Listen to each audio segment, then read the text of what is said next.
دوستان گرامی، آئیے اب چونکہ یہ موقع ہمارے مزمل بھائی کی شادی کا ہے اور یہ نکاح کا ہے، میں چاہتا ہوں کہ ذرا اسی حوالے سے کچھ تعمیری سی گفتگو آپ کی خدمت میں عرض کروں۔ قرآن مجید برہان رشید میں مردوں کو حکم دیا گیا کہ تم شادیاں کر سکتے ہو، جو تمہیں عورتوں میں سے پسند آئیں وہ 2 3 3 اور 4 4۔ اس کا مطلب یہ ہے کہ 4 تک تم شادیاں کر سکتے ہو۔ یہاں پر یہ بات توجہ طلب ہے، ابو داود شریف کے اندر یہ پورا چیپٹر قائم ہے، باب قائم ہے جس کے اندر یہ مسئلہ موجود ہے کہ یہ جو مرد ہوتا ہے شادی سے پہلے یہ اپنی عورت کو اگر دیکھنا چاہے، جس سے شادی کرنا چاہے تو یہ دیکھ سکتا ہے۔ یہ کئیوں کے لیے شاید نئی بات ہوگی، اے مولوی صاحب نے کیڑی گل کی ہے؟ میں کہ وہ گل کی تھی جڑی پڑھی لکھی ہے تو میں تمہیں بخا بھی سکنا۔ یہ پورا چیپٹر قائم ہے، اس باب کا نام ہے باب ما یحل للرجل ان یتزوج امرأتہ نظرۃ واحدۃ۔ فرمایا کہ مرد کے لیے جائز ہے کہ جس عورت سے شادی کرنا چاہے تو اس کو وہ ایک نظر دیکھ سکتا ہے۔ لیکن اس ایک نظر دیکھنے کا مطلب کیا ہے؟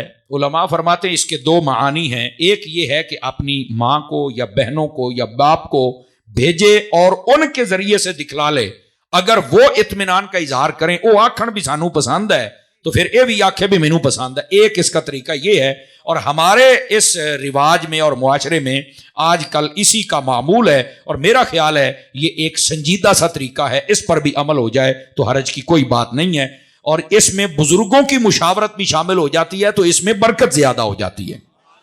دوسرا طریقہ ہوتا ہے کہ بندہ خود اگر دیکھنا چاہے تو ایک نظر دیکھ سکتا ہے، یہ بھی اجازت ہے۔ یاد رکھ لیں، خود بھی ڈائریکٹ دیکھنا چاہے تو دیکھ سکتا ہے کہ میں اسے شادی کرنا چاہتا ہوں، لیکن دیکھے یہ نہیں کہ بعد میں نمبر لے لے اور باتیں کرے اور پارکوں میں جائے اور جناب اپنا ہی جناب علی نواں کٹا کھولی پھردا ہوئے۔ اس چیز کی اجازت نہیں ہے۔ سمجھ آ رہی ہے؟ بڑے خوش ہوئے نے گل سن کے۔ تو جتنی اجازت ہے اتنا کام کرنا چاہیے، اس سے بڑھ کے کام کرنے کی اجازت نہیں ہے۔ قرآن مجید کہتا ہے کہ تم 2 3 3 4 4 عورتوں سے شادی کر سکتے ہو، لیکن یہاں تک بیان کر کے بعض لوگ کہتے ہیں کہ شادیاں زیادہ ہونی چاہیے۔ میں کہا پتر تو اگلا حصہ کو نہیں نہ پڑھیا، آگے یہ بھی لکھا ہوا ہے، اسی قرآن میں لکھا ہوا ہے اس وقت تم یہ کام کر سکتے ہو جب سب میں انصاف کر سکو اور سب کے حقوق ادا کر سکو۔ اور آپ کو معلوم ہے کہ بیوی کے حقوق کیا ہوتے ہیں؟ سنا دوں بھائی اگر آپ حضرات توجہ فرمائیں تو۔ یاد رکھ لیں، بیوی کے جو حقوق ہوتے ہیں سب سے پہلا اس کا حق یہ ہوتا ہے کہ اس کے نان نفقے کا انتظام آپ نے کرنا ہوتا ہے۔ نان نفقے کا مطلب کیا ہوتا ہے؟ یہ عربی کا ایک لفظ ہے، وہی اصطلاح میں نے بولی، اس کا مطلب یہ ہوتا ہے کہ اس کے کھانے پینے اور رہنے کا انتظام آپ کریں۔ سمجھ آ رہی؟ اس کے جمی اخراجات وہ آپ برداشت کریں۔ یعنی اس میں علماء فرماتے ہیں کہ اگر غریب بندہ ہو تو جیسی وہ روٹی کھاتا ہے ویسی، اور اگر امیر ہو تو متوسط گھرانے کی جو روٹی صبح دوپہر شام ہوتی ہے اس کے ذمے ہے۔ یہ نہیں کہ عورت ڈیمانڈ کرے میں تو 3 ٹائم ہوٹل دے ہی کھانا ہے، تو یہ روک سکتا ہے بھی تینوں ایدہ نہیں میں کھلونی، جنی شریعت کہیں دی میں تینوں اونی کھلونی ہے۔ سمجھ آ رہی ہے جی؟ نان نفقہ یعنی اس کے کھانے پینے کا انتظام اس مرد کے ذمے ہوتا ہے کہ یہ خود اس کے کھانے پینے کا انتظام کرے، اور اس میں بھی شرط یہ ہے، ایک تو اس کی جو ڈیمانڈ ہے وہ پوری کرے، اور وہ بھی شریعت کی حد میں نے بتا دی متوسط گھرانے کے مطابق ہے، غریب ہو تو اپنے گھر کے حساب سے۔ دوسری بات یہ ہے کہ یہ جو کھانا کھلانا ہے نا اپنی زوجہ کو، یہ حلال کا کھلانا ہے، حرام کا کام نہیں ہونا چاہیے، یہ بھی شرط ہے۔ اس بات کو بھی ذہن نشین فرمائیے۔ یہ پہلا حق ہے۔ اب اس کی حدود و قیود بھی میں نے بتا دی۔ اب دوسرا حق کیا ہے؟ دوسرا حق یہ ہے کہ اس کے گرمی اور سردیوں کے کپڑے یہ بھی اس مرد کے ذمہ ہوتے ہیں، 1 جوڑا گرمیوں کا، 1 جوڑا سردیوں کا۔ یہ کم از کم حد ہے، اگر زیادہ دینا چاہیں آپ کی اور پنجابی کے اندر ہڈی پسلی کر دی ہوئے بے شک 2 3 3 سوٹ لے دے ہو، لیکن یہاں پر اگر عورتیں سن رہی ہیں تو ان کی خدمت میں بھی گزارش ہے۔ آج کل بس اوقات عورتیں یہ ڈیمانڈ کرتی ہیں، جب بھی میکے جانا ہوتا ہے تو کہتی نواں سوٹ لے کے دے، جدوں بھی کوئی بیاہ جائے نواں سوٹ لے کے دے۔ کیوں جی؟ وہ پہلو لے آتے ہے، وہ کہندی وہ سارے نے ویکھ لیا ہن تو میں نواں پا کے جاواں گی۔ یہ بات غلط ہے، ان کو بتایا جائے۔ اصل میں ہمارے معاشرے کے اندر جو گھروں میں لڑائیاں جھگڑے ہو رہے ہیں نا، اس کا ایک سبب یہ ہے کہ مرد کی آمدن کم ہے، عورت کی ڈیمانڈ زیادہ ہے۔ اگر مرد پر حقوق ہے تو عورت پر بھی حق ہے کہ اپنے شوہر کے ساتھ جتنا اس کا رزق حلال ہے اس پر کوپریٹ کرے۔ یہ بھی آپ کو بتاتا ہوں، لیکن یہ ابتدان بات تھی، اس کے ساتھ لنک میں نے کر دی تاکہ عورتیں بھی سمجھیں کہ ہم نے اتنی ڈیمانڈ کرنی، تقاضا کرنا ہے جتنی وہ پوری کر سکے۔ ایک مہینے میں 2 شادیاں آ گئی اور ایک مرتبہ میکے جانا پڑ گیا، اگر وہ 3 سوٹ لے کے دے 20-30 ہزار اس کی آمدن ہے تو اس مہنگائی کے دور میں کیسے پورا کرے گا؟ یہ کہنا کہ مجھے دیکھا اے سوٹ ہونا ویکھیا ہے، تو پھر کیا شوہر کو یہ اجازت آپ دیں گی؟ عورتیں سوٹ تو ویکھیا ہے انہوں تو ہن بدلنا ہے، تو ویکھیا تے بڈھی نو بھی ہے، ہن بڈھی نہ بدل لئیے پھر ہر واری، تو کیا خیال ہے ان کو؟ یہ پوچھا نہیں پھر ٹھیک ہے میں ہن گزارا کر لوں گی، انہوں نے پھر انج سمجھایا کرو۔ تو یہ بالکل غلط طریقہ کار ہے۔ گرمیوں کا ایک سوٹ ایک سردیوں کا سوٹ، ہاں اگر ہڈی پتلی کٹ دی ہوئے تو زیادہ کر لو، اے ویچ جتی شتی بھی ویچی ہوں دیجئے، سمجھ آئیے؟ دوسرا حق ہے اپنی عورت کا، پہلا نان نفقہ پورا کرنا، دوسرا اس کے گرمیوں سردیوں کے کپڑے پورے کرنا، توجہ ہے بھی سب حضرات کی، اور تیسرا حق یہ ہے کہ اس کے گھر کے رہنے کے لیے جو گھر کی چھت ہوتی ہے وہ انتظام بھی رہائش کا، پاویں کرائے تے کرتے پاویں اونج کر، یہ بھی کاکا تو آپ ہی کرنا ہی، یہ بھی مرد کے ذمہ پر ہے کہ یہ خود کرے۔ اب جیسے گھر میں شادی ہوتی ہے تو گھر میں تو سارا کچھ ہوتا ہے، یا اس کے حصے کا مکان ہوتا ہے یا باپ بنا دیتا ہے، جیسے بھی ہو، تو یہ اس کا تیسرا حق ہوتا ہے جس کو پورا کرنا چاہیے۔ اس کے چوتھے حق میں سے یہ ہے جب بیمار ہو جائے تو اس کی جو دوائی اور دارو ہے، علاج ہے، وہ بھی بر وقت کروائے، سمجھ آ رہی ہے؟ اور پانچویں حق میں سے یہ ہے کہ ایک مناسب ٹائم جب ہو جائے، مناسب ٹائم اپنے گھر کے اندر بندہ طے کر سکتا ہے اپنے سفر کے اعتبار سے، اپنے خرچے کے اعتبار سے، تو ان کو اس کے ماں باپ کے گھر بھی لے جائے اور خود بھی جائے، تاکہ اس گھر کے ساتھ اس کا تعلق بھی رہے اور یہ اداس بھی نہ ہو اور گھر کے اندر لڑائی جھگڑا بھی نہ ہو اور اس کی جو اپنے ماں باپ سے محبت ہے وہ کم بھی نہ ہو۔ بات سمجھ آ گئی بھی آپ سبھی حضرات کو؟ یہ حقوق ہیں جو شوہر کو پورے کرنے چاہیے۔ ہمارے یہاں شادیوں کے محفل میں عمومی طور پہ ایسی تقریر نہیں ہوتی، جو مقصد ہوتا ہے وہ بات عمومی طور پہ نہیں ہوتی، لیکن چونکہ دعوت اسلامی کا ماحول ہے اس کے اندر تربیت ہوتی ہے۔ یقیناً علامہ عدنان صاحب نے بھی آپ کو بڑے پھول اور ہیرے دیے ہوں گے، کچھ نہ کچھ یہ باتیں میرے پاس بھی ہیں بطور طالب علم، میں آپ کی خدمت میں بھی عرض کر رہا ہوں۔ گرامی قدر حضرات، اب آ جائیے کہ یہ جو عورت ہوتی ہے اس کے اوپر بھی کچھ حقوق ہیں کہ وہ اپنے شوہر کے پورے کرے۔ اب وہ کیا ہے؟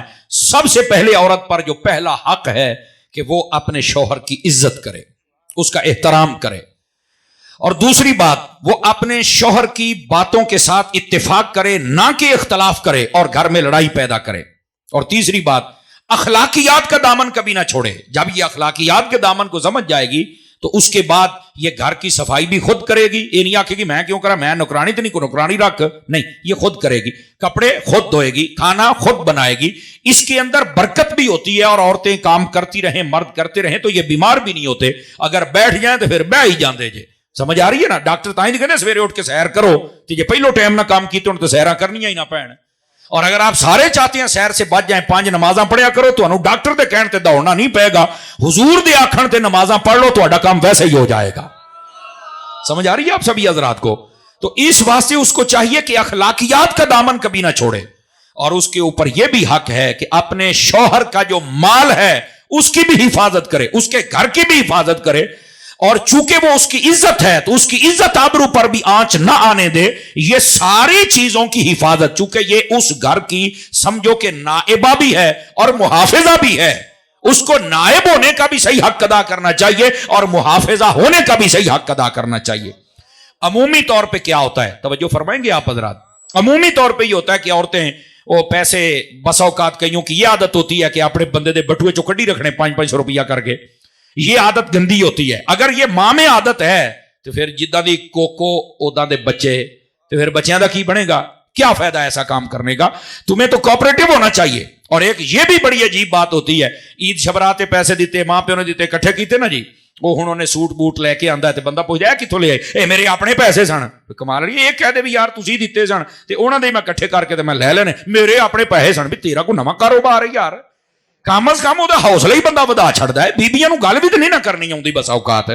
اور کئی بہت اچھیاں ہوندیاں نے، یقین کرو سارا پیسہ کٹھا کر گھر بناونا ہوے صحیح، اے بی بی سارا کوئی بنا چھڑ دی جی، تے جے اجاڑنا ہوے تو دے وچ ہاتھ بھی یہ ہی ہوندا جی، میں تو اندھا چھڈاں۔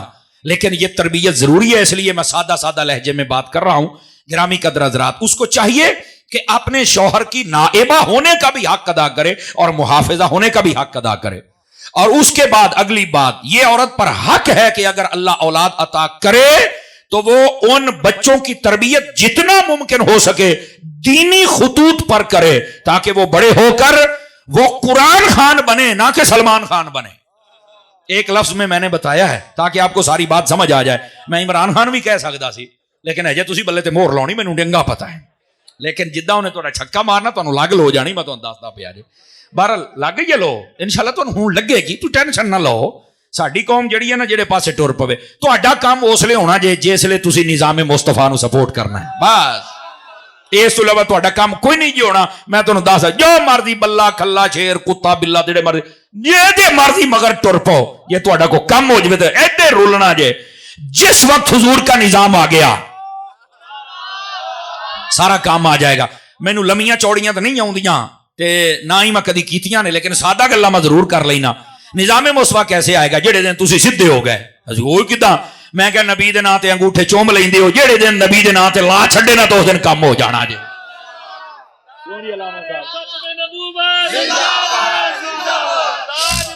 جزاک اللہ.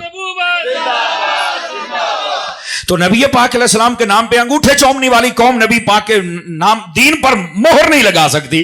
اس ویلے کو جناب علی ادھر اس ویلے حضور دے نظام والا تے چست پھر آوے نا جی. اللہ اکبر. اور جو نظام مصطفیٰ کی بات کرنے والے اللہ کر کے ان کو بھی سنجیدہ لوگ مل جائیں اور وہ بھی سنجیدگی کے ساتھ آ کے دین کا کام کریں تو مدینہ مدینہ ہو جائے. جہاں جہاں کمیاں ہیں اللہ ان کو دور فرما دے اور صحیح کام ہو جائے. او یا آمین تو کہہ چھڈو. اللہ اکبر. آپ پیر بھائی نو کہ ادھر ویکھی میرے ادھر ادھر ویکھو تکڑا ہو گئے. گرامی قدر حضرات ذرا غور فرمائیں تاکہ میں بات آپ کی خدمت میں عرض کر سکوں. تو یہ حقوق ہوتے ہیں جو عورت کو پورے کرنے چاہیے. Are you understand? وہ بولو تو صحیح نا. ہاں اس کے ساتھ ساتھ اس پر یہ بھی ہے کہ وہ مرد کے جو ماں باپ ہیں ان کو اپنا ماں باپ سمجھے. اگر کوئی وہ تلخی والی بات کرتے ہیں تو کم از کم چپ ہو جانا تو بنتا ہے نا. ہر سوال کا جواب یا ہر بات کا جواب اور وہ بھی اس لہجے میں اور وہ بھی اسی وقت یہ ضروری نہیں ہوتا. بہت ساری چیزوں کا جواب چپ میں ہے. میرے پیر صاحب فرماتے ہیں ایک چپ تے 100 سکھ. سمجھ آ رہی ہے؟ جنہوں یہ گل سمجھ آ گئی وہ مسئلہ ہی حل ہو جانا جی. آپ کم کو ہو جائیں آپ کا مسئلہ حل ہو جائے گا. نہیں تو تسی سونے دے بن جو اگلے نو پسند تے کوئی نہیں آنا. توجہ نہیں فرما رہے آپ حضرات.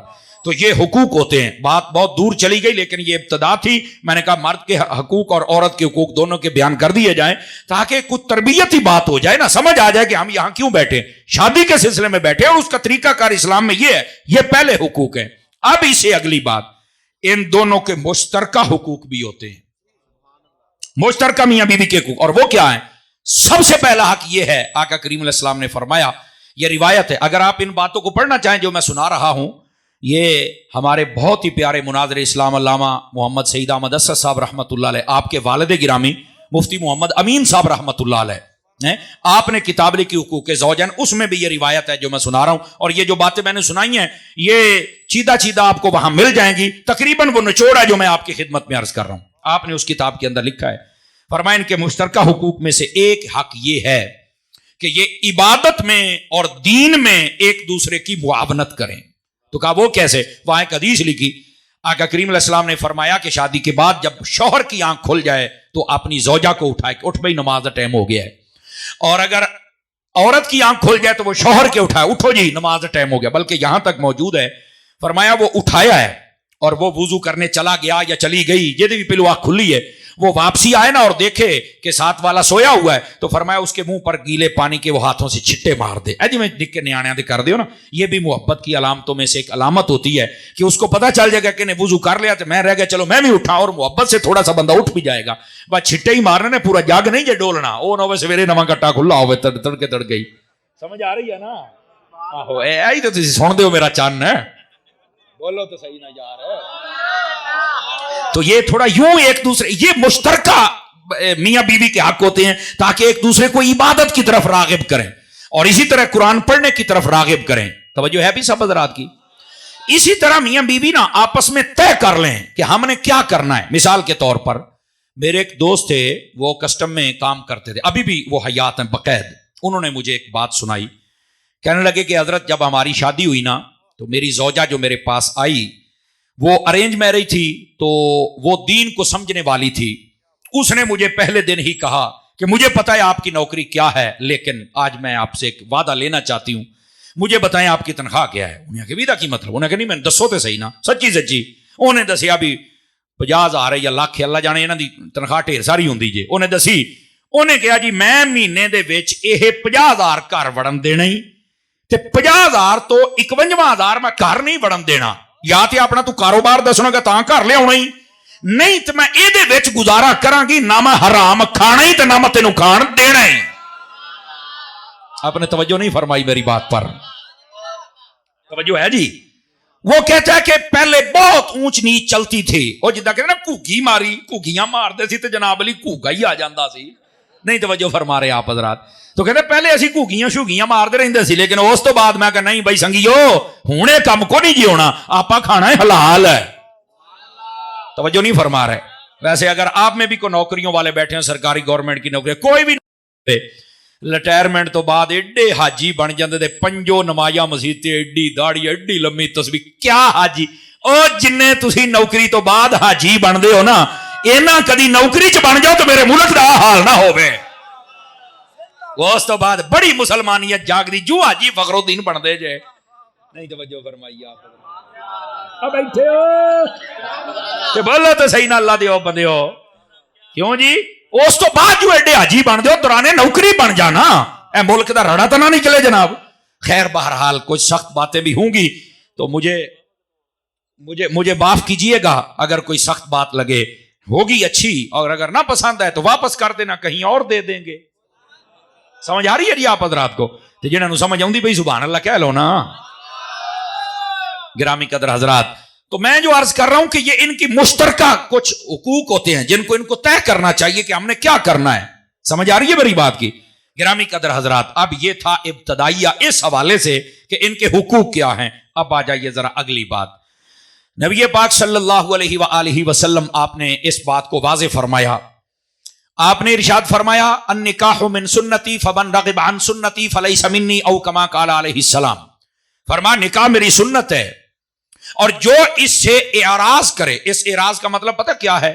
ایک ہوتا ہے کہ مشکلات ہیں اور ابھی شادی کر نہیں سکتا، تو یہ ایک الگ مسئلہ ہے۔ ایک ہے وہ کہنا چھڈو پرے، شادی بھی کچھ ہے، یعنی یہ سنت کی توہین کرے۔ حضور نے فرمایا وہ ہم میں سے نہیں۔ ملا علی قاری کے اندر، ملا علی قاری رحمت اللہ علیہ نے مرکات کے اندر لکھا ہے، وہ فرماتے ہیں کہ فلیس منی، اس کے دو مطلب ہوتے ہیں۔ ایک مطلب یہ ہے کہ حضور فرماتے ہیں کہ یہ میری سنت پر عمل کرنے والا نہیں ہے، میرے طریقے پر نہیں ہے جو ایسی باتیں کرے، اور دوسرا فرمایا وہ میرا امتی ہی نہیں ہے۔ سمجھ آئیے؟ دو مطلب ہوتے ہیں، یعنی ایسی بات نہیں کرنی چاہیے، کسی بھی سنت کی توہین نہیں کرنی چاہیے۔ تو جب وہ کرتا ہے تو یا تو وہ حضور کے طریقے پر نہیں ہے اور پکی بات نہیں ہے، اور دوسری بات ہے کہ حضور کی امت میں سے بھی نہیں ہے، اور اس کا علماء نے مطلب یہ نکلا اس کو ایسی باتوں سے توبہ کرنی چاہیے، ورنہ وہ کافر ہو کے مرے گا تو پھر کہیں اور جائے گا۔ سمجھ آ رہی ہے میری بات کی؟ توہین سنت کی نہیں ہونی، فرد تو فرد رہ گیا، سنت کی بھی توہین آپ نہیں کر سکتے ہو۔ تو فرمایا نکاح سنت ہے، یہ پہلی حدیث شریف میں فرمایا۔ اور دوسری بات آقا کریم علیہ السلام نے ارشاد فرمایا اربع من سنن المرسلین، فرمایا لوگوں چار چیزیں نبیوں کی سنتوں میں سے ہیں۔ پوچھا گیا وہ کون کون سی؟ فرمایا السواک، پہلی ہے مسواک، والتعطر، دوسرا ہے عطر، والحیا، تیسری ہے حیا، والنکاح، اور چوتھا ہے نکاح۔ یہ چار چیزیں نبیوں کی سنتوں میں سے ہیں۔ مسواک بھی کرنی چاہیے، مسواک کے ساتھ سب سے بڑا فائدہ کہ منہ میں بدبو نہیں آتی ہے، اور مسواک کیا کریں۔ کئی بندے ہوتے ہیں یقین کریں معذرت کے ساتھ، نہایت معذرت کے ساتھ، وہ جب ہم سے بات کرنے لگتے ہیں نا تو اتنی بدبو آتی ہے، وہ مسئلہ پوچھن ڈے ہوندے نے، سانو مسئلہ بنیا ہوندا ہے، اینوں ہن کی جواب دئیو، سانو ہر شے بھول جاندی ہے ماشاءاللہ، اینیاں لپٹاں نکلدیاں جے منہ دے وچوں، کستوری کھل جاندی جے۔ نہیں توجہ فرمائی آپ او بیٹھے ہو تے بولو تے صحیح نا یارا۔ اس واسطے اے منہ شریف نو ذرا صاف رکھیا کرو۔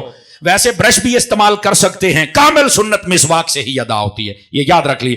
برش کے ساتھ یہ دانت صاف ہو جاتے ہیں، اس میں کوئی حرج کی بات نہیں ہے، لیکن مسواک تو پھر مدینہ مدینہ فیضان مدینہ اجتماع میں جایا کریں اور وہاں سے واپسی پر مسواک لیتے آیا کریں۔ سمجھ آ رہی ہے میری بات کی؟ کوئی نہیں آ رہی آپ حضرات کو؟ اس کے ساتھ جہاں مسوڑے مضبوط ہوں گے، وہاں پر پٹھے مضبوط ہوں گے، وہاں حافظہ مضبوط ہوگا، وہ بہت زیادہ فوائد ہیں، لیکن سب سے بڑا فائدہ کہ منہ میں سے خوشبو آئے گی، بدبو نہیں آئے گی، اور یہ نبی پاک کی پیاری سنت ہے۔ اور یہ یاد رکھنا، قدیم فیضان سنت اگر پڑھے نا تو اس کے اندر ایک مفہوماً بات ہے، فرمایا کہ یہ جو مسواک ہے نا، مسواک یہ بندہ جب اس سے محبت کرتا ہے تو قبر کا چراغ بن کے بھی آ جاتی ہے۔ محبت فرمایا کریں، اس مسواک کے ساتھ تنقید نہ کیا کریں. کئی تنقید بھی کرتے ہیں، مسواکاں بڑیاں لاؤندے ہو. میں کہا یار کمال ہے، تو مسلمان ہو کے تنقید کری جانا، تینوں خیر تے ہے. ہاں کرتے ہیں، بسا اوقات کرتے ہیں، ان کو نہیں کرنی چاہیے. تھوڑا سوچ لیا کریں گے ہم یہ بوتھی شریف کھول رہے ہیں تو کدھر جا رہی ہے یہ، تو تھوڑا جو ہے نا اپنے اوقات وچ رہنا چاہیے. اب ذرا دوسری بات سن لیجئے، والتعطر، عطر لگانا، یہ بھی حضور کی سنت ہے. توجہ ہے بھی سب حضرات کی؟ دوستان گرامی، عطر لگانا حضور کی سنت ہے. عطر حضور کو بہت پسند تھا، خوشبو بہت پسند تھی. اس کے ساتھ قریب بیٹھنے والوں کا ماحول بھی اچھا رہتا ہے. اس کی گیدرنگ میں لوگ بیٹھتے ہوئے اپنے آپ کو اذیت میں محسوس نہیں کرتے، اس واسطے خوشبو لگایا کریں. حضور اکرم علیہ السلام نے فرمایا 3 چیزیں جب تمہیں کوئی دے تو انکار نہیں کرنا. نمبر 1 تقیہ، جب کوئی تمہیں دے انکار نہیں کرنا، لے لیا کرو، اگرچہ ضرورت نہ ہو لے کے رکھ لیں، تھوڑی دیر بعد واپس کر دیں، کوئی مسئلہ نہیں. دوسری بات فرمایا دودھ جب تمہیں کوئی پیش کرے پینے کے لیے تو اس کا بھی انکار نہیں کرنا چاہیے. تیسرے نمبر پر عطر جب کوئی پیش کرے تو اس کا بھی انکار نہیں کرنا چاہیے. بلکہ جو تحائف دیے جاتے ہیں، بعض صوفیاء کہتے ہیں سب سے بہترین تحفہ وہ خوشبو کا تحفہ ہے، اور یہ دیتے رہنا چاہیے. اور اگر کچھ بھی نہ ہو تو پھر سب سے بہترین تحفہ کیا ہے؟ توجہ ہے بھی سب حضرات کی؟ پھر 2 چیزیں ہوتی ہیں.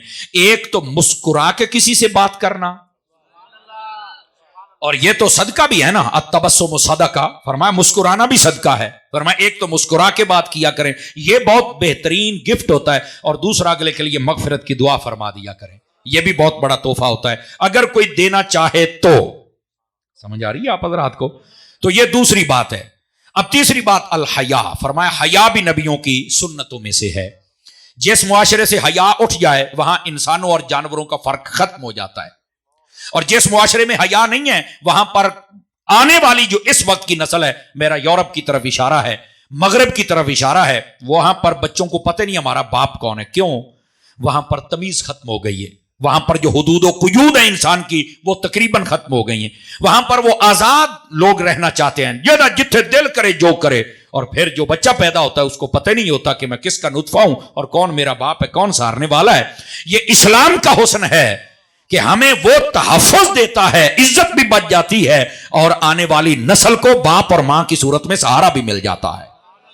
سمجھ آ رہی ہے آپ سبھی حضرات کو؟ تو یہ اسلام کا حسن ہے. جس معاشرے سے حیا ختم ہو جائے ان کا یہ کام ہے. اور حضور اکرم علیہ السلام نے فرمایا اذا لم تستحی فاصنع ما شئت وفی روایت فافعل ما شئت او کما قال علیہ السلام. فرمایا جب تمہیں حیا ختم ہو جائے تو فرمایا جو چاہے کر. جب حیا ہی ختم ہو گیا تو پھر تو جو چاہے مرضی کر. جب حیا ختم ہو جائے سمجھ لو تمہارے اندر سے انسانیت رخصت ہو چکی ہے. حیا اپنے پاس رہنا چاہیے، اور یہ حیا معاشرے کی تعمیر و ترقی اور بلندی کا سبب بنتا ہے. اور آقا کریم علیہ السلام کتنا حیا فرماتے تھے. بخاری شریف اگر پڑھیں تو فرمایا پہلی عورت پہلے دن گھونگٹ میں بیٹھ کر اتنا نہیں شرماتی تھی جتنے میرے مصطفیٰ عام حالات میں حیا فرمایا کرتے تھے. آقا کریم صلی اللہ علیہ وسلم آپ کی یہ شان اقدس تھی. بلکہ اگر آپ توجہ کریں تو ایک بات آپ کی خدمت میں عرض کر دوں، اگر حضرات آپ تھوڑا تھکے نہیں ہیں تو توجہ ہے جی. آقا کریم صلی اللہ علیہ وسلم آپ جب مدینہ شریف میں تشریف لائے تو وہاں ایک عورت تھی، بڑی تیز زبان کی تھی اور کسی بندے کو خاطر میں نہیں لاتی تھی. آقا کریم علیہ السلام جب آئے نا تو ایک بندہ ہر آنے والے کا تعارف کرواتا تھا، اور یہ عمومی طور پہ ہوتا ہے. آقا کریم صلی اللہ علیہ وسلم کے پاس ایک شخص اس نے کہا یہ جو عورت آ رہی نا حضور اس کی یہ کیفیت ہے. فرمایا چپ ہو جاتا ہوں، انہوں آن دے. اب آئی نا آقا کریم علیہ السلام کو اللہ نے ایک رعب عطا فرمایا تھا. حدیث شریف میں ہے نصرت بالرعب مسیرۃ شہر، بخاری شریف میں ہے. فرمایا اللہ نے مجھے ایسا رعب دیا ہے، 1 مہینہ دور بندہ بیٹھا ہو میرا نام لے دو نا تو اس کے دل کے اوپر میرا رعب چھا جاتا ہے. یہی وجہ جب یا رسول اللہ کا نعرہ لگتا ہے تو حکومتیں کانپ جاتی ہیں اور لبیک یا رسول اللہ کو دوڑ دیاں جے. سمجھ آئی نا؟ کیوں نہیں لبیک والوں کو آگے آنے دیتے؟ اس کی ایک وجہ یہ ہے انہاں دا نام سن کے انہاں دے وڈکے بھی ڈر جاندے دے امریکے والے. آپ نے توجہ نہیں فرمائی میری بات پر، ٹھیک ہے گرامی قدر حضرات. تو کہنے کا مقصد یہ ہے آقا کریم علیہ السلام کو اللہ نے یہ رعب عطا فرمایا. وہ جب آئی نا آپ کی بارگاہ اقدس میں اس پر رعب چھا گیا. پہلے سارے نہ گلاں کردی سی، حضور کے پاس آئی تو بول ہی نہیں سکی. آقا کریم علیہ السلام نے بھی تھوڑی دیر توجہ نہیں فرمائی. سارے نو پتہ لگے بھی اج آئیے سائیاں کولوں. سمجھ آ رہی ہے جی؟ آپ نے تھوڑی دیر کے بعد آپ نے توجہ فرمائی، آپ نے فرمایا کدھر آئی ہو؟ جی میں آپ کی خدمت میں آئی ہوں، مجھے پتا چلا ہے۔ تو اس نے ساری اپنی داستان سنائی۔ اچھا، فرمایا کہ آپ کھانا کھا رہے تھے؟ فرمایا کھانا کھانا ہے؟ اس نے کہا جی کھانا ہے۔ سمجھ انہوں بھی ساری آ گئی۔ تو حضور نے فرمایا برتن بڑھایا، یہ کھا لو۔ انہوں نے کہا نہیں حضور، اے ہن گل سنیا جی۔ انہیں آخیا حضور میں اے لقمہ نہیں کھانا۔ آپ نے ہاتھ سے فرمایا اے کھا لے۔ فرمایا اے بھی نہیں کھانا۔ حضور فرمان لگے کیڑا کھانا ہے؟ کہنے لگی حضور جیڑا تسی چبا رہے ہو نا منہ مبارک دے اندر، میں تے اے لقمہ کھانا جی۔ سمجھ آئی؟ بزرگوں کے تبرک کو حاصل کرنا عقیدہ تو پرانا ہے نا۔ روکنے والے جمہورے بچے تعارف کروائیں تم کب پیدا ہوئے ہو؟ سمجھ آ رہی ہے؟ آقا کریم علیہ السلام نے وہ چند ذرات نکال کے اس کی تلی پہ رکھ دیے۔ جب اس نے کھائے نا، راوی حدیث پتہ کیا بیان کرتا ہے؟ ہوں پتہ لگے گا نا کہ ایک کنے کی جاگدے بیٹھے ہو، ایک وائدہ پہ 12:30 کھلوتے نے، کڑیاں تے وجے نے، میں ویکھنا منہ تے وجن کے کوئی نہ، منہ تے وجے ہو تو چپ رہو گے، جو نہیں وجے تو بولو گے۔ راوی حدیث کہتا ہے پہلے اس عورت سے زیادہ بد اخلاق کوئی نہیں تھا، مصطفیٰ جان رحمت کا ایک لقمہ کھایا، اب اس سے بڑا حیا والا ہمیں نظر نہیں آتا تھا۔ میں صرف ایک بات کہتا ہوں اور اس بات کو سمجھیے، عقیدے سے پیار کرنے والا بندہ، اور میں نے کہا جو ایک لقمہ کھائے اور چند ذرے، جب اس کے حیا کا یہ حال ہے تو جس اماں عائشہ کو میرے مصطفیٰ اپنے ہاتھوں سے کھلاتے تھے، بتا پھر میری ماں اماں عائشہ کا حال کیا ہوگا؟ توجہ ہے کہ کوئی نہیں آپ سبھی حضرات کی؟ گرامی قدر حضرات، یہ ہے صلی اللہ علیہ وسلم آپ اور آپ کی یہ شرم و حیا کی تعلیمات اور کیفیات۔ یہ تیسری چیز تھی۔ چوتھی چیز فرمایا ون نکاح، فرمایا نکاح کرنا بھی نبیوں کی سنتوں میں سے ہے۔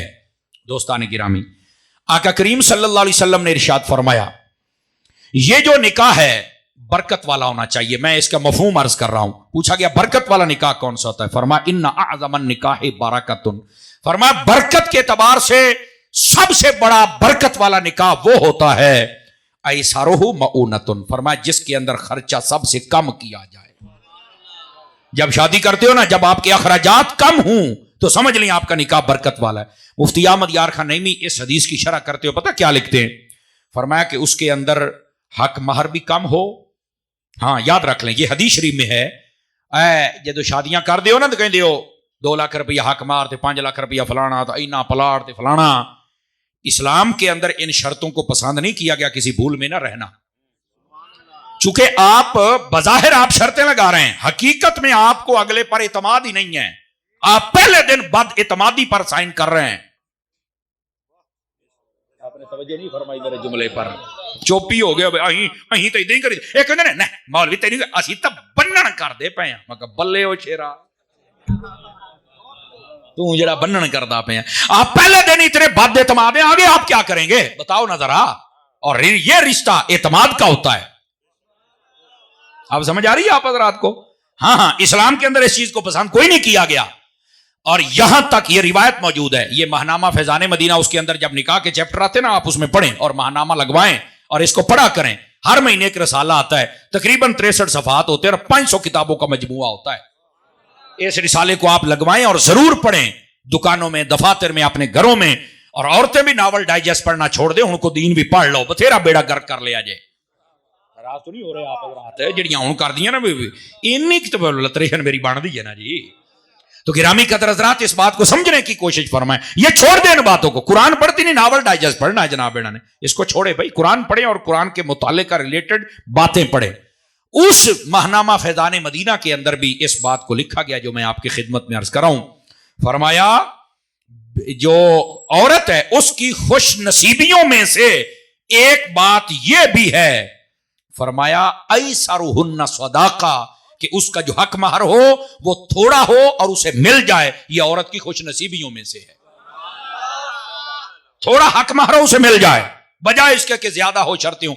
تو فرمایا کہ حق مہر بھی کم ہو، جہیز کا خرچہ بھی کم ہو، روٹی کھانے کھلانے والے بھی کم ہوں، اسی طرح جو باقی واہیات اور فضولیات اور لغویات ہوتی ہیں وہ بالکل نہ ہوں۔ تو فرمایا وہ نکاح برکت والا نکاح ہوتا ہے۔ اب یہ تو ہمارے مزمل بھائی کو اللہ نے یہ توفیق بخشی ہے، اس کے گھر والوں کو، اس کے ماں باپ، بہن بھائی سب لائق مبارکباد ہیں، اور سارے دوست اور گلی والے جنہوں نے یہ اہتمام کیا، آئے اور تماشا نہیں کیا اور یہ نیک محفل کی ہے۔ تو جو ایسا کرتے ہیں ان کو اللہ برکت عطا کر دیتا ہے، اور جو ایسا نہیں کرتے ساری رات وہ طوفان بدتمیزی کھڑا کرتے ہیں، ناچ گانے کی صورت میں، شراب کباب کی صورت میں، ظاہر سی بات ہے وہ کتنی نحوستوں کو اپنی طرف دعوت دیتے ہیں، یہ آپ کے سامنے ہے۔ ایسے نیک کام کیا کریں شادی کے موقع پر، آپ کے ساری فضولیات اور لغویات بھی بچ جائیں گی، اور ساتھ ہی ساتھ آپ کو اللہ تعالیٰ کی طرف سے برکت بھی عطا کر دی جائے گی۔ جنہاں ساری رات کنجریاں نے چونیاں سویرے انہوں نے بھی ویاہ ہی کرنا ہے، جنہیں محفل کیتی ہے سویرے وہ دا بھی ویاہ ہی ہونا ہے، پر میرا چن مینوں دس چنگا کیڑا رہ گیا ہے، کنجریاں والا یار محفل نعت والا؟ تسی کہنا یار حضور دا غلام چنگا رہ گیا ہے، تو پھر بن جا حضور دا غلام بھائی، کیڑی گل ہے تینوں ایویں ڈرامے کرن دی جناب۔ اور بس اوقات علاقے کی اور سوری اپنے گھر کی جو بچیاں جن کو کسی نے نہیں دیکھا ہوتا، 8 دن کٹ کٹ پراتاں تھلے چمچیاں نہ مورے کٹ دینیاں نے، ساڈے بھرا دا ویاہ آ گیا، ویاہ آ گیا تو ہن کی سارے عذاب تے چڑھ جائیے اسی۔ او ویاہ آ گیا تے 7 دن پہلے پراتاں کٹتی پئی ہیں، میری بہن تو ہر روز سورہ یاسین کیوں نہیں پڑھدی؟ میرے بھرا نوں اللہ رنگ لائے۔ نہیں توجہ فرمائی نا آپ حضرات نے؟ یہ کیڑا کام ہویا جناب؟ کو سیدھے پاسے بھی بندہ سوچ سکتا ہے۔ گرامی قدر حضرات، اس واسطے ان عورتوں کو بھی چاہیے، ہماری ماؤں بہنوں کو بھی چاہیے کہ تھوڑا سا مہربانی فرمائے ان باتوں کو سمجھنے کی کوئی، اور نہیں جی یہ تو خوشی دا موقع ہے، تو خوشی بندے نو بغیرت بناؤندی ہے؟ دسو نا، خوشی دا موقع ہوئے تو بندہ کنجر ہو جائے؟ چاندی کرو یار، خوشی دا موقع ہوئے پھر بندہ رب رسول نو یاد کرے، چاسی تا ہوندی ہے یار۔ جیلے درد پیڑ سوڑ تکلیف ہویا اس لئے تو سارے ہائے اللہ دعا کرو ہائے اللہ، اس لئے تو سارے ہی کر لیندے نے۔ مزہ تے ہے علامہ صاحب جیلے خوشی دا موقع ہوئے پھر اللہ نو یاد کرنا۔ اللہ اکبر، دوبارہ تسی سجنا تو مینوں کوئی نہیں، پر سبحان اللہ تو کہہ لو نا یارا۔ توجہ ہے جی گرامی قدر حضرات، اس مسئلے کو آپ سمجھنے کی کوشش کریں۔ کی کہندے نے ٹائم نہیں ہوندا، یہ بھی بات ٹھیک ہے، ٹائم ہوندا ہی کوئی نہیں، ہن لے لیندے نے لوکی، میں کی کراں جناب۔ تو خیر بہرحال اللہ کریم آپ کو خیر و برکت دے، جب ہوتا ہے تو میں دے دیتا ہوں ٹائم۔ آپ ذرا سنیے جو میں بات آپ کی خدمت میں کہہ رہا ہوں، بات دور نہ چلی جائے، اور ٹائم میں بار بار دیکھ رہا ہوں، میں چاہتا ہوں کہ ذرا 15 منٹ پہلے آپ کی جان چھوٹ جائے، اور انشاءاللہ تہاڈا یہ جڑی میں تقریر سنائی 2 گھنٹے والی تقریر جے بھاجی، آپ نے پریشان نہیں ہونا۔ برکت والا نکاح وہ ہے جس کے اندر خرچہ کم کیا جائے۔ بہترین ولیمہ کون سا ہے؟ آ گئی یہ باری، ہو جاؤ تکڑے۔ فرمایا بہترین ولیمہ وہ ہے جس میں فرمایا سب سے گندا ولیمہ وہ ہے، یہ حدیث شریف ہے، سب سے گندا ولیمہ وہ ہے جس کے اندر امیروں کو بلایا جائے اور غریبوں کو چھوڑ دیا جائے۔ اپنے غریب بہن بھائی رشتہ داروں کو چھوڑ دیا جاتا ہے، سمجھ آ رہی ہے، اور امیروں کو بلایا جاتا ہے ٹور ٹپے واسطے۔ جاندی کرو سب سے گندا ولیمہ ہے۔ شادی کی خوشی میں کم از کم اپنے غریب بہن بھائیوں کو تو اپنی خوشیوں میں بلا لیا کرو نا، بلکہ مزہ آوے انہوں نے بھی ایک سوٹ لے کے دیو، تہاڈیاں خوشیاں دے وچ آ جان، تینوں اور چاہیے کیے۔ خیر یہ ایک شاید بات ہی ہوگی، شاید اس پر کوئی عمل نہ کر سکے، اور اللہ کرے کوئی کرے، مدینہ مدینہ ہو جائے یہ بات۔ تیسری بات بھی سماعت فرمائیں، نبی پاک صلی اللہ علیہ وسلم نے ارشاد فرمایا، اور یہ ماہنامہ فیضان مدینہ میں جو نکاح کے چیپٹر ان کے اندر بھی حدیث موجود ہے، توجہ ہے بھی سب حضرات کی۔ آقا کریم علیہ السلام نے ارشاد فرمایا اعلنوا ھذا النکاح، فرمایا یہ جو نکاح ہے نا یہ اعلانیہ طور پر کیا کرو، چھپ کے نہ کیا کرو۔ اعلانیہ طور پر جب بندہ نکاح کرتا ہے، ایک تو خوشی ہوتی ہے سب کو، اور دوسرا اس کی عزت محفوظ رہتی ہے۔ اگر آپ چھپ کے کریں گے تو پورے محلے والے پوچھیں گے آ بڑی دے نال ٹری پھر دی کون ہے؟ تو جو لوگ کے کیتا ہی تو ہن آیا نا، سارے نے شک کرنا ہی، تو کی فائدہ لب بھائی؟ حضور دی سنت عمل کر، سارے بہن بھراواں نوں دس ہے۔ سمجھ آ رہی؟ مطلب نکاح کا طریقہ بھی بندے دے پتراں والا ہونا چاہیے ہے۔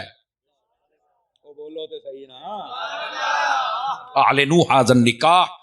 اور اگلے روایت کے لفظ ہیں وجعلوہ فی المساجد، فرمایا کیا ہی اچھا ہو، صوفی ادھر دیکھیں، وجعلوہ فی المساجد، فرمایا کیا ہی اچھا ہو کہ یہ نکاح مسجد میں پڑھا جائے۔ راست تو نہیں ہوئے؟ ہاں بولن تو مت دینا ہی نہیں نا، تقریر سنے باری میری ہے جناب، سبحان اللہ فرماؤ۔ تو یہ ہے نکاح کا طریقہ کار، فرمائے اعلانیہ طور پہ کریں، اپنے بہن بھائی رشتہ دار دوست احباب گلی محلے والے ان سب کو بتائیں کہ ہمارے ہاں شادی ہے۔